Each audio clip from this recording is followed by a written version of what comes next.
Apoteker Jabar Motekar.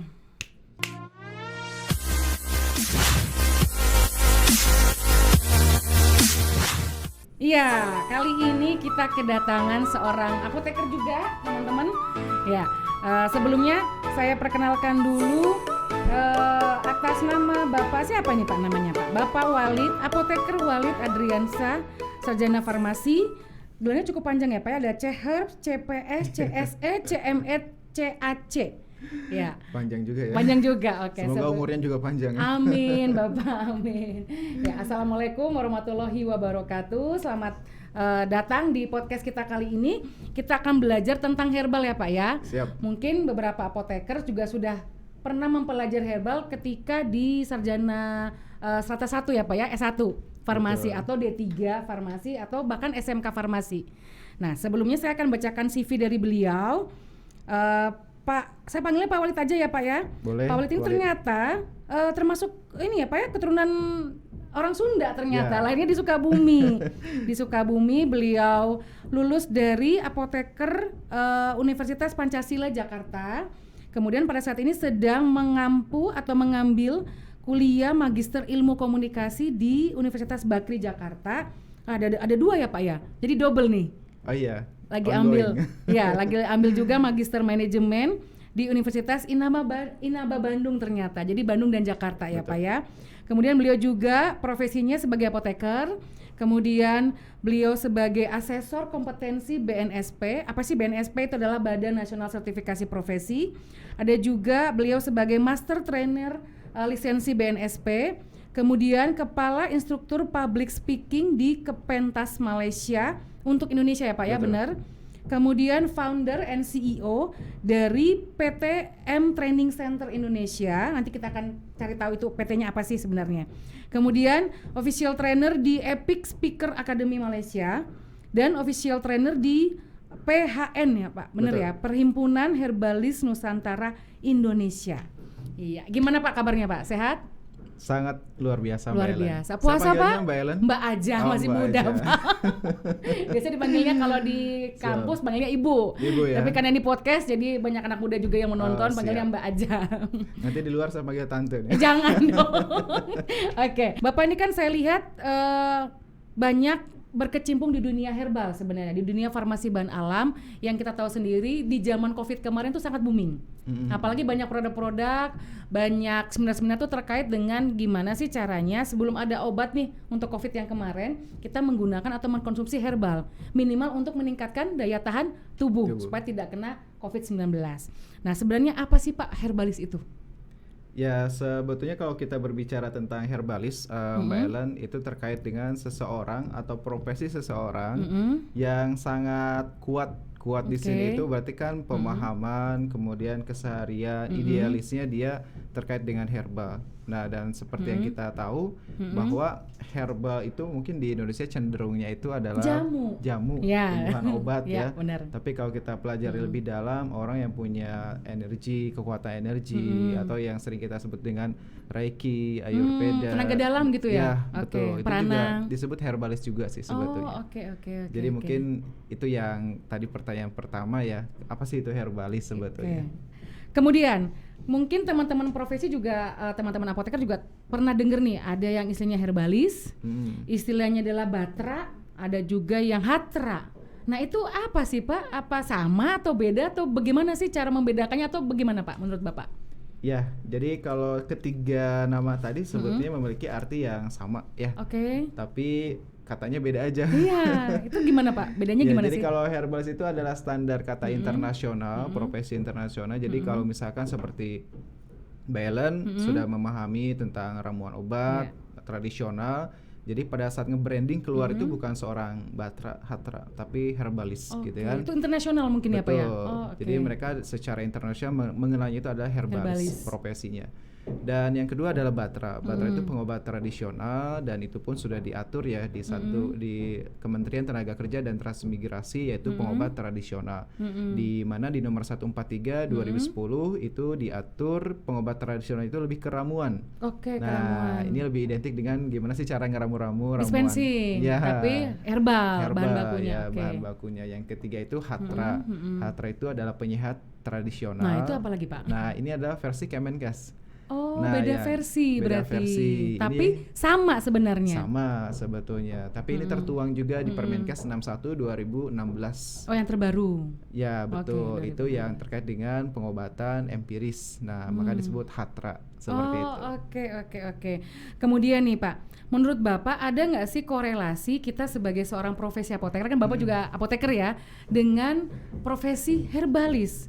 Kemudian ada nggak korelasi juga dengan kompetensi apoteker itu sendiri? Gimana Pak? Ada banget Mbak Ellen, karena kita adalah apoteker ya.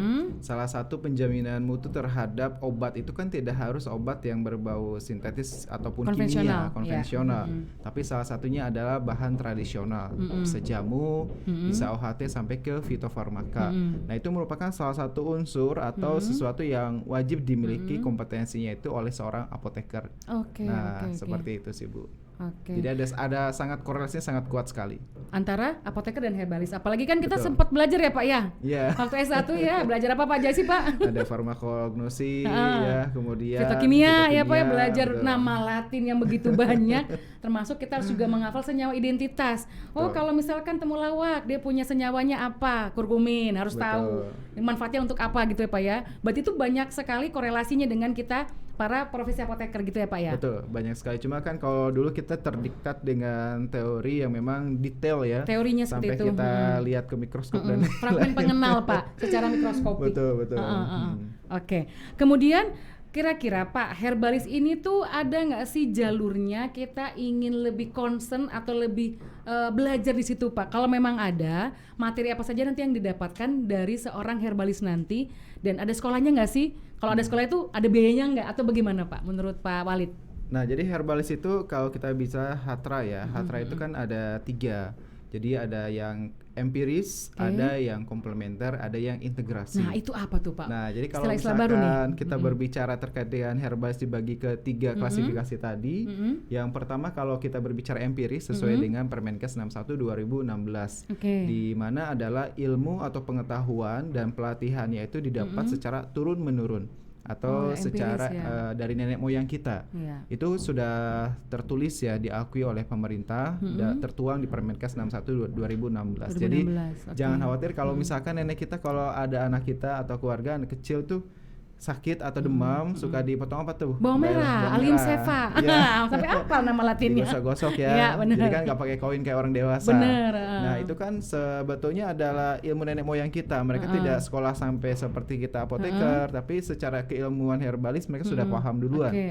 Itu yang pertama. Yang kedua, yang pertama tadi bisa ditempuh pendidikan secara non formal. Jadi tidak perlu yang namanya kuliah 4 tahun gitu, nggak perlu ya Pak ya? Kuliah 4 tahun tidak perlu. Jadi itu bagaimana Pak? Jadi bisa melalui pendidikan non formal atau lembaga-lembaga pelatihan yang mengadakan terkait dengan herbalis tadi. Salah satunya kan karena kami dari AIM Training Center memiliki produk tersebut, juga bisa melalui AIM Training Center.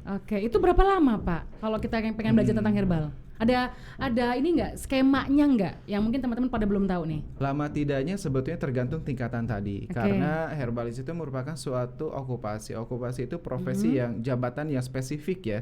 Dia sebagai seorang herbalis. Ada yang pertama itu tingkat pratama, kemudian madya dan utama. Ya sebetulnya idealnya itu adalah kalau misalkan kita sebagai seorang apoteker itu hanya upgrade aja, refresh. Jadi lebih ke gimana sih caranya yang tadinya kita berutak-atik dengan jurnal secara praklinik maupun klinis ya, uji klinis, sekarang secara di lapangan gitu, ngeramu-ramu gimana, ngeramu buat diabetes, ngeramu dengan buat dosisnya juga kali ya Pak pastinya, ya. kan salah meramu, salah dosis ya, nyawa Pak. Iya. terus begini lagi Pak. Nah itu tingkatannya itu kita ada beberapa JP yang harus ditempuh pelatihan itu. Misalkan kalau pratama itu sekitar 12 JP sampai 66 JP. Tapi tidak hanya cukup di sana Bu Ellen. Kita ada namanya itu upgrading untuk pengetahuan lebih lanjut yang diajarkan oleh para instruktur atau trainer di M Training Center. Dan Mbak Ellen mungkin tahu ya di M Training Center tuh banyak sekali yang teman sejawat ya. Salah satunya Mbak Ellen. Bener, saya alumni ya. Alumni ya yang mengampu memberikan pengetahuan terkait dengan hatra tadi seperti ya. itu. Oke. Berarti kalau kita ingin belajar herbalis tuh ada wadahnya. Ada. Dan ada skemanya. Betul. Nah, kalau tadi kan skema Pratama, Madya, Utama nih Pak. Kalau untuk profesi apoteker sendiri tuh bagusnya di skema mana sih Pak? Apa harus tiga-tiganya? Atau saya bisa loncat nggak Pak dari Pratama langsung ke Utama atau bagaimana Pak mekanismenya? Nah, karena apoteker itu adalah S1 profesi ya, yang memang secara jenjang pendidikan formal itu S1 profesi. Dan kalau kita setarakan dengan KKNI dari BNSP itu terkait dengan Badan Nasional Sertifikasi Profesi Republik Indonesia terkait dengan herbalis ini, ya kalau apoteker itu sudah baiknya mengambil 3 skema. 3 skema itu Pratama, Madya, Utama. Oh, urutan ya Pak ya? Betul. Itu harus dari bawah? Nggak boleh loncat ya Pak ya? Betul, karena kan ada penyesuaian unit kompetensi. Meskipun Mbak Ellen ini kita udah tahu ya seorang dosen, praktisi, akademisi, ya secara keilmuan oke lah, tapi kita kan penyesuaian kompetensi. Oke, harus tersertifikasi, harus berkompeten gitu kali ya Pak ya, supaya nanti ketika kita ada di lapangan, masyarakat pun yakin nih dengan keilmuannya kita. Perlu ada pembuktian gitu ya. Oke Pak. Kemudian menurut Bapak ini apakah herbalis ini sekarang diakui oleh negara nggak sih keberadaannya? Terus dibuktikannya dengan apa nih? Apa ada bentuk, kalau kan kalau Bapak tahu sendiri apoteker itu ada Serkom ya, sertifikasi kompetensi. Apakah herbalis juga ada Serkom seperti itu atau bagaimana Pak? Sangat ada dan sangat diakui. Dalam artian bentuk pengakuan ini harus ada bukti dong ya. Iya, benar. Harus ada bukti seperti kita mencintai seseorang. Buktinya berat apa? Ini berat. Jangan hanya diomongan, akhirnya dinikahin, itu salah satu bukti gitu kan. Cinta sejati gitu kan.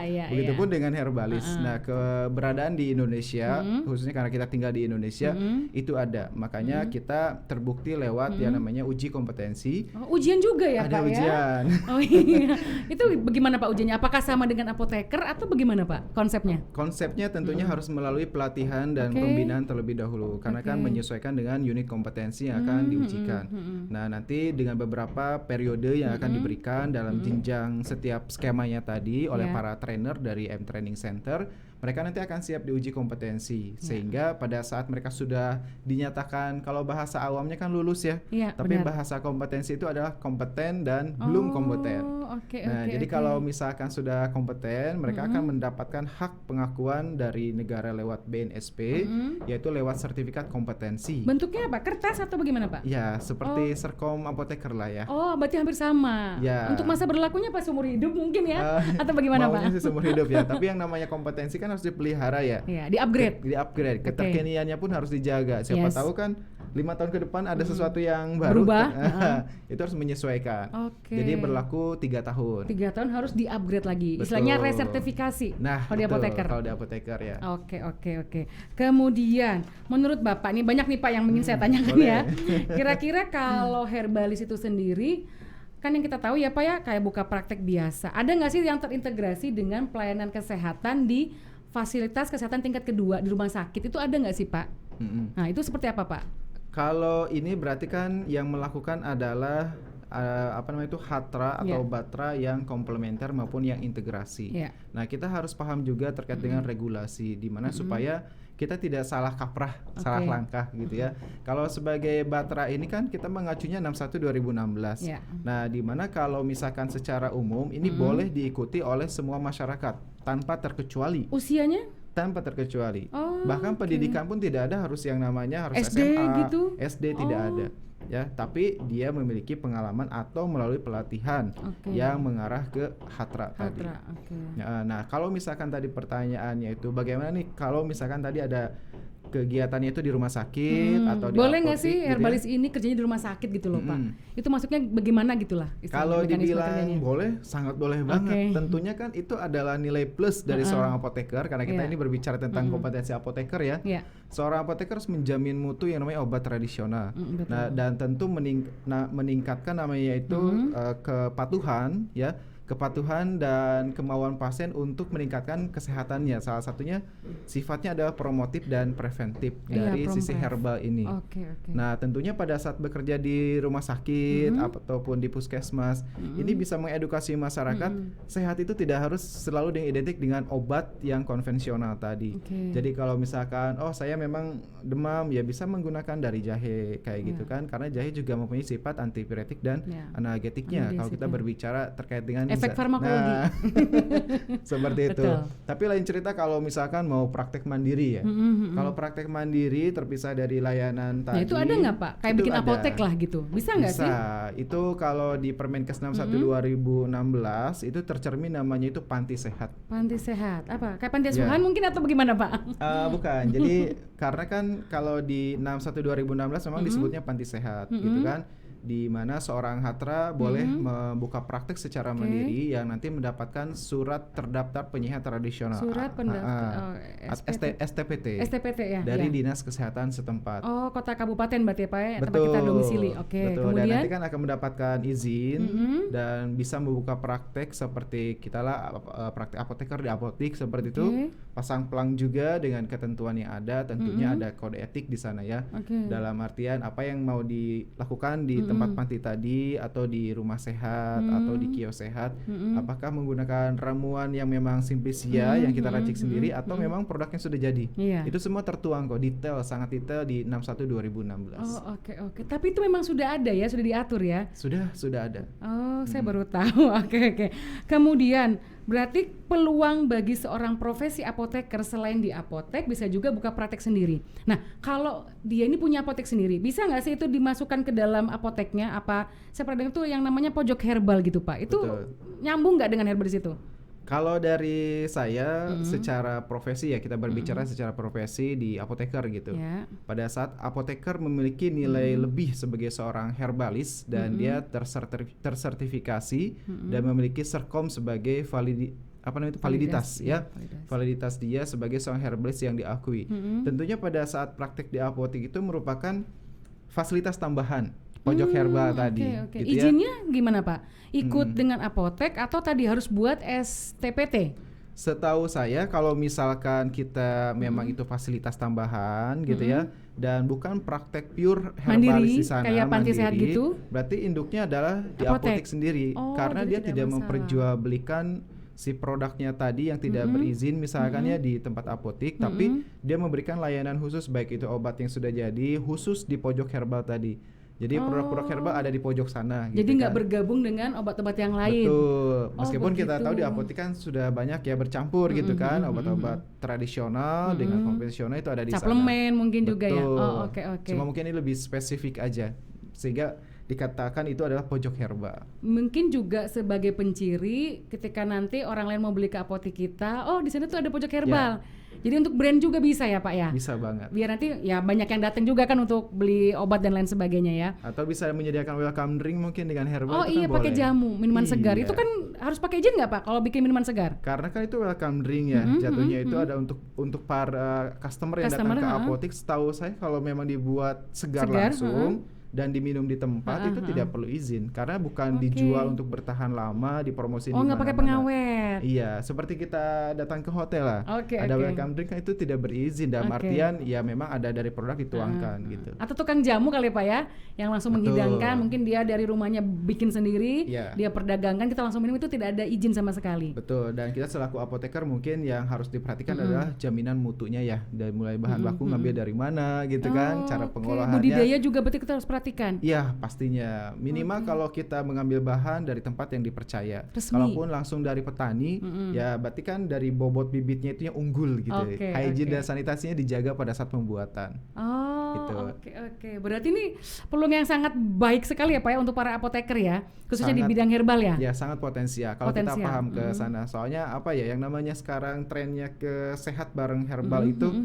Kalau dulu kan kalau Mbak Ellen tahu ada yang namanya itu almarhum Prof Hembing ya. Itu zaman saya waktu kecil.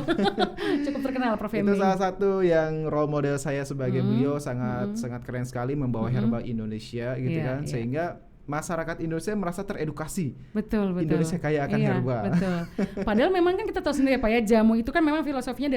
Pulau Jawa sebenarnya kan, dari kerajaan yang ada di keraton di Jawa, kemudian karena kerajaan itu dia menggunakan jamu dan bermanfaat untuk kesehatan sehingga dipakai oleh para masyarakat, diturunkan oleh masyarakat.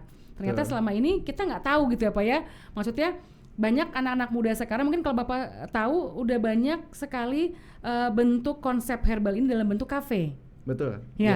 Ya, itu kira-kira Bapak nih ya, itu bisa nggak sih kita sebagai apoteker kita juga buka peluang kafe jamu? Apakah itu tidak menyalahi aturan atau bagaimana Pak? Atau itu secara izin bagaimana Pak? Kalau kan kafe saya memandangnya karena ini kafe ya, berarti kan ini UMKM. Oke. Jadi kayak misalkan kopi gitu kan, bikin kedai-kedai minum gitu ya. Berarti kan jatuhnya ini adalah UMKM yang nanti izinnya itu menginduknya izin resto.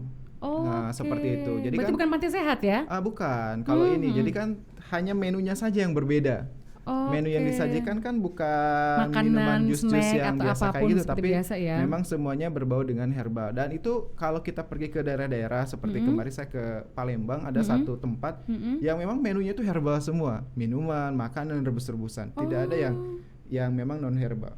Oh, berarti semua bahan bakunya dari herbal. Betul. Karena saya pernah lihat juga kan ada orang bikin apa namanya nasi kuning, tapi bukan bukan dari kunyit. Dari telang, kan mungkin sekarang lagi banyak orang mengkonsumsi bunga telang karena ternyata kan antioksidannya cukup tinggi. Iya, biru jadi ungu juga bisa. Terus minuman juga warna ungu, biru, kemudian apakah menurut Bapak itu bisa nggak sih itu di-combine dengan istilahnya praktek apoteker?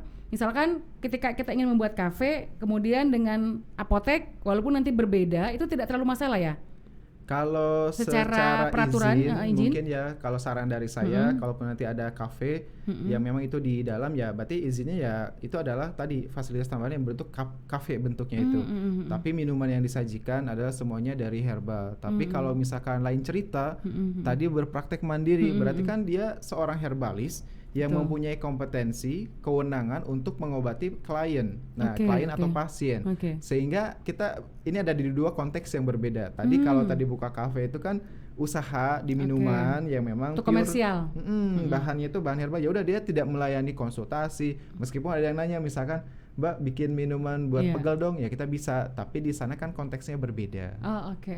Seperti tapi itu. Intinya mah tidak terlalu masalah Pak ya, itu peluang baik untuk para apoteker yang ingin usaha. Misalkan mungkin kita tahu sendiri kan biaya buka apotek sangat besar ya Pak ya. Mungkin bisa mulai dari yang bawah dulu, misalkan UMKM bikin kafe jamu mungkin yang biayanya nggak terlalu besar. Atau tadi bikin apa tadi Pak, panti sehat. Betul. Kalau panti sehat bisa nggak Pak digabung dengan kayak misalkan saya ingin lebih ke akupuntur, belajar akupuntur, atau harus berbeda di panti sehat itu, atau hanya khusus ramuan aja? Oh iya, jadi pada saat kita mengajukan izin ya, mengajukan izin ke Dinas Kesehatan, tentunya ada beberapa syarat di sana. Nah, apa aja tuh Pak? Mulai dari syaratnya itu tentu kita sarana prasarana harus dilengkapi, tapi ya itu acuannya baca 61/2016, minimal itu 2,5 ukuran tempat ya. Oh, tempat ada ukurannya Pak ya? Ada ukuran. Kemudian papan juga ukuran berapa.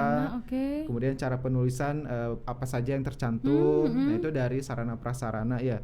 Kalau ada tempat pasien harus ada misalkan skatnya berapa dari lantai ke skatnya tadi dan lain-lain. Itu berarti tertuang ya. Dan bahkan secara administratifnya pun seperti form klien, kemudian laporan ke rekomendasi ada nggak Pak? Rekomendasi kan kalau bikin apotek kami ada. Dari mana ya Pak ya kira-kira? Rekomendasi itu kalau kita praktek mandiri itu harus dari asosiasi terkait yang diakui oleh pemerintah. Contohnya apa Pak ya? Contohnya kalau saya infokan itu seperti Aspetri ya. Oh iya. Di Aspetri itu kan memang sudah diakui oleh pemerintah. Nah, kalaupun ada beberapa asosiasi lain yang diakui ya silahkan. Yang penting itu adalah asosiasi pure di ramuan herbal tadi. Berarti kayak kita ingin praktek sebagai profesi apoteker, rekomendasi dari Ikatan Apoteker setempat. Betul. Kalau ini dari asosiasi tentang penyehat tradisional kali ya Pak ya? Betul, tentang pengobatan tradisional Indonesia. Berarti bukan dari IAI? Dari bukan, yang, kalau memang praktek mandiri dan untuk lepas dari ini kefarmasian tadi, betul. Oke. Kemudian gini Pak, mungkin kalau teman-teman ini yang belum bisa buka panti sehat, kira-kira ada tips dan trik nggak sih Pak? Gimana cara membuat ramuan yang benar-benar? Apakah harus satu ramuan, satu simplisia ya, atau harus 2, 3, 4, 5, 6 atau bagaimana Pak? Ada nggak sih aturan rumusannya lah? Cara menggunakan ramuan atau mendispensing, membuat ramuan menjadi suatu produk herbal yang bisa dinikmati oleh banyak orang. Tips dan triknya yang pertama adalah timbulkan awareness terlebih dahulu. Ya, kita sebagai apoteker yang merupakan kompetensi kita itu bukan hanya melulu di bagian A dan B, banyak kompetensi yang bisa kita gali. Bahkan kompetensi tersebut menjadi suatu peluang. Salah satunya peluang usaha. Maka itu kan suka ada yang bilang pharmapreneur. Oh iya, lagi booming Pak sekarang. Pharmapreneur dan sekarang harus jadi herbalpreneur. Iya.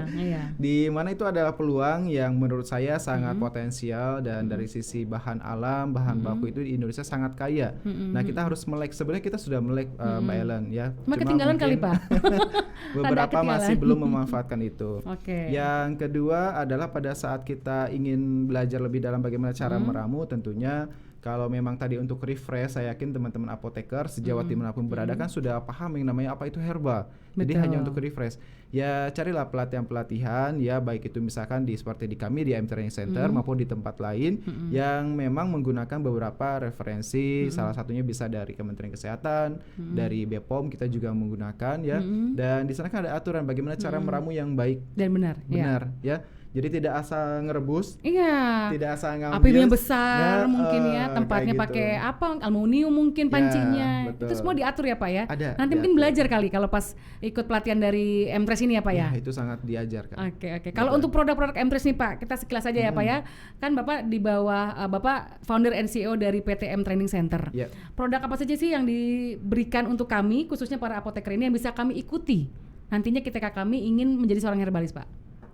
Ya, di kami itu memang ada 5 program unggulan sebenarnya secara umum ya di AM Training Center. Yang pertama kami fokus di K3, ada K3 paramedis. Yang kedua kami di MSDM, yang ketiganya ada di metodologi instruktur, kemudian di soft skill dan di kesehatan. Nah, kesehatannya salah satunya di bawahnya produk kami adalah herbalis. Nah, tentunya kalau untuk teman sejawat yang tadi ingin mengupgrade, menambahkan value, nilai pada diri seorang sejawat apoteker yang tadi dia nge-branding, oh saya itu apoteker tapi mempunyai kompetensi lain yang memang tadi lebih spesifik ke herba dan ingin dibuktikan dengan yang namanya itu pengakuan dari negara. Tentunya kan ikut pelatihan dan sertifikasi itu adalah bukti. Nah, karena kalau ditanya kamu herbalis, iya, buktinya mana? Ya meskipun secara kan PKS pendidikan formalnya sudah ada. Betul. Tapi 3 unsur yang harus ada dalam diri seseorang pada saat dia kompeten ada 3 kan, ada pengetahuan, ya, ada keterampilan dan sikap. Nah, berarti kan pada saat dia terampil, nah berarti kan dalam hal keterampilannya ada nggak terbukti dengan apa? Seperti itu sih. Jadi memang harus ikut pelatihan dan nyatakan dia kompeten tersertifikasi oleh negara. Dan kalau tidak salah kan per Februari kemarin kita ada MOU dengan PT M Training Center ya Pak ya, terkait dengan subsidi untuk mengikuti ujian kompetensi skema Pratama ya Pak ya, herbalis Pratama tersubsidi oleh BNSP ya Pak ya. Nah, ketika nanti kan itu sudah lewat ya Pak ya, kita tinggal ujian saja. Boleh nggak sih teman-teman ini mungkin baru ngeh nih, oh ternyata di PT M Training Center ada nih, bisa nggak sih saya ikut di bulan-bulan berikutnya setelah Lebaran lah minimal? Bagaimana Pak? Boleh nggak? Atau di Bandung ada cabangnya nggak sih Pak? Gitu. Siap. Kalau misalkan terkait dengan boleh atau tidaknya sangat boleh sekali, dan kami kan memang terjadwal terkendali setiap bulan ada. Berarti setiap bulan bisa ujian Pak? Setiap bulan ada pembekalan, setiap bulan ada ujian di beberapa kota baik di Jakarta maupun di kota lainnya. Terkait dengan program yang kemarin kita memang sudah close ya Bu Ellen ya. Benar. Karena registrasi kan sebulan ya kalau tidak salah. Dari 1 Februari sampai 28 Februari. Benar. Nah, terkait dengan teman sejawat yang kemarin belum ikut atau belum sempat, mungkin bisa ikut di jadwal yang reguler. Tinggal menghubungi M Training Center saja. Di Bandung ada nggak Pak? Kalau di Bandung cabang kami ada, yaitu di Cimahi. Di daerah Cimahi, deket lah Pak ya, kurang lebih ada ya Pak ya. Berarti kita bisa kontak ke sana.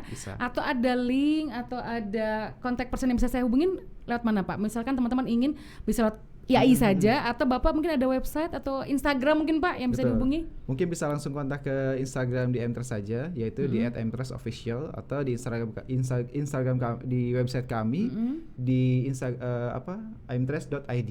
Nanti mungkin kita tulis di slide gitu ya Pak ya. Boleh. Siap.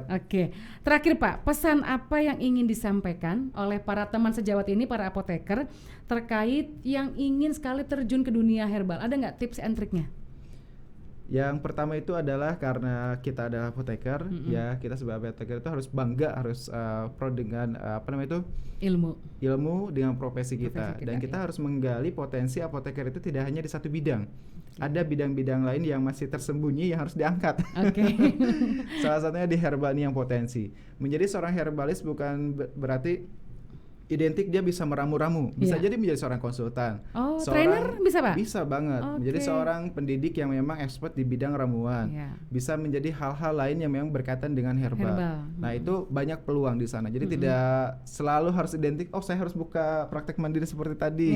Saya harus jualan kafe ramuan herbal, tidak seperti itu. Uangnya Pak susah. Betul. Jadi banyak tujuan yang bisa digarap menjadi seorang apoteker yang memiliki kompetensi lebih di bidang herbalis ini. Jadi tips dan saran saya adalah yuk kita sebagai apoteker manfaatkan kompetensi kita dan gali terus. Salah satunya silakan, potensi bahan alam di Indonesia sangat kaya dan kita sebagai seorang apoteker salah satu menjadi garda terdepan dalam sebagai promotor kesehatan juga upaya promotif preventif ke masyarakat. Tentunya salah satunya adalah mengedukasi masyarakat sehat dengan bahan alam, dengan herba. Nah, apalagi kita cukup banyak ya Pak ya.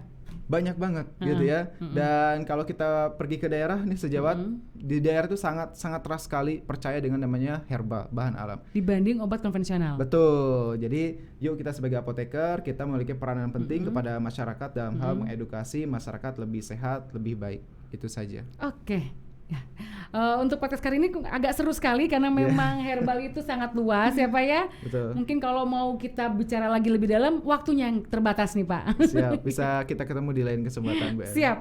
Terima kasih untuk waktunya. Mohon maaf apabila ada salah kata. Pak Wali, terima kasih. Siap, jangan bosan ya Pak ya. Siap. Semoga nanti bisa sering datang ke sini, kita undang lagi podcast untuk beberapa topik yang lain. Walaupun bukan herbal ya Pak ya. Siap. Iya. Terima kasih. Sekian podcast kali ini. Kita akan ketemu di podcast dengan topik-topik yang berbeda lagi. Siap. Apoteker Jabar Motekar. Dadah.